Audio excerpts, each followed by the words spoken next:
Oke, kali ini saya mendapatkan kesempatan untuk mencoba salah satu laptop consumer dari HP, dan ini adalah HP 14S FQ1036AU yang menggunakan Ryzen 7 5000 series. Dari HP, laptop ini dibanderol dengan harga 11,5 jutaan bro. Namun kalau kamu cari laptop ini secara online, harganya rata-rata hanya 9 jutaan, bahkan ada yang menjual 8 jutaan paling tidak saat saya sedang membuat konten ini. Setelah beberapa hari ke belakang saya coba, ada beberapa hal yang saya suka dari laptop ini bro. Yang pertama adalah bobotnya. Untuk kelas harga 8-9 jutaan, bobot laptop ini adalah salah satu yang paling ringan. Lalu yang kedua adalah daya tahan baterainya. Meskipun secara kapasitas baterai laptop ini standar aja, tidak besar dan tidak kecil, tapi laptop ini mampu bertahan 7 jam 40 menit saat saya gunakan untuk streaming video Full HD di YouTube dan masih sisa 10%. Sayangnya dengan chargernya yang hanya 45 watt, untuk mengisi daya dari 10% sampai 100% butuh waktu yang cukup lama. Lalu alasan kenapa baterainya tadi cukup awet adalah karena laptop ini masih menggunakan Ryzen 7 5700U yang meskipun sudah 8 core 16 thread tapi TDP dan TGP-nya hanya 15 watt aja. Dan meskipun memang prosesor ini bukanlah yang terbaik untuk kelas harganya saat ini, tapi secara performa laptop ini masih nyaman untuk kebutuhan multitasking ringan sampai tingkat menengah. Bahkan untuk produktif editing video 1080p, menurut saya laptop ini sudah cukup. Dan untuk sekedar belajar AutoCAD ataupun Blender juga udah bisa bro.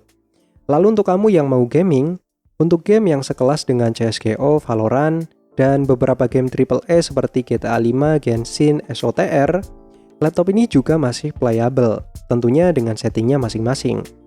Dan yang menarik, performa Ryzen 7 laptop ini cukup stabil dan tidak ada perbedaan yang signifikan baik saat tercolok ke listrik maupun saat menggunakan baterai. Lalu selanjutnya yang saya suka juga dari laptop ini adalah konfigurasi RAM-nya yang kedua slotnya masih bisa di-upgrade. Ya meskipun kamu harus menjual RAM bawaannya saat kamu mau upgrade nantinya. Dan meskipun laptop ini hanya menggunakan single fan, tapi ternyata sudah cukup untuk menghandle Ryzen 7 5700U, baik saat penggunaan ringan maupun saat penggunaan berat. Area WASD, palm rest, dan tombol panah pun masih tetap dingin bro. Meskipun area tengah keyboardnya bisa mencapai 50 derajat Celcius saat saya pakai untuk bermain BeamNG Drive selama kurang lebih 15 menit. Oke, kurang lebih itu aja yang saya suka dari laptop ini. Selanjutnya adalah bagian dari laptop ini yang biasa aja dan yang kurang saya suka. Yang pertama adalah SSD-nya.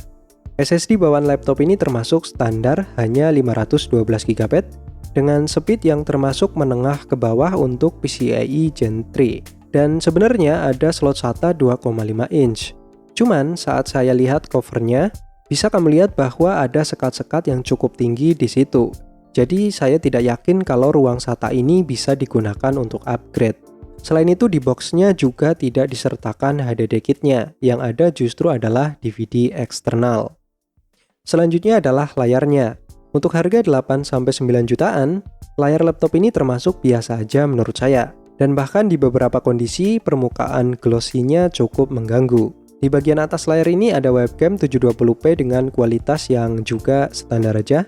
Lalu dari sisi keyboard, tombol powernya sudah terpisah, feel tactile-nya kerasa banget, udah ada backlit, ada lampu caps lock, dan juga ada tombol home, page up, dan page down di sebelah kanan.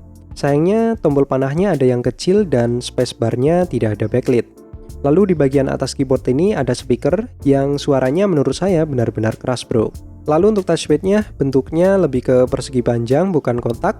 Posisinya center ke spacebar cukup responsif dan secara pribadi tidak ada masalah untuk saya. Lalu dari sisi port, meskipun sedikit, sebenarnya port laptop ini cukup lengkap. Yang tidak ada hanya RJ45-nya aja.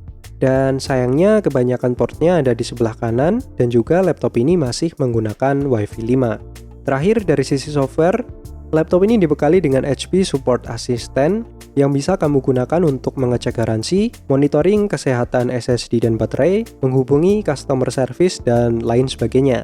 Serta laptop ini sudah dibekali langsung dengan Windows 11 Home dan Microsoft Office Home and Student 2021 yang akan aktif selamanya setelah kamu lakukan registrasi. Lalu untuk garansinya sendiri laptop ini adalah 2 tahun.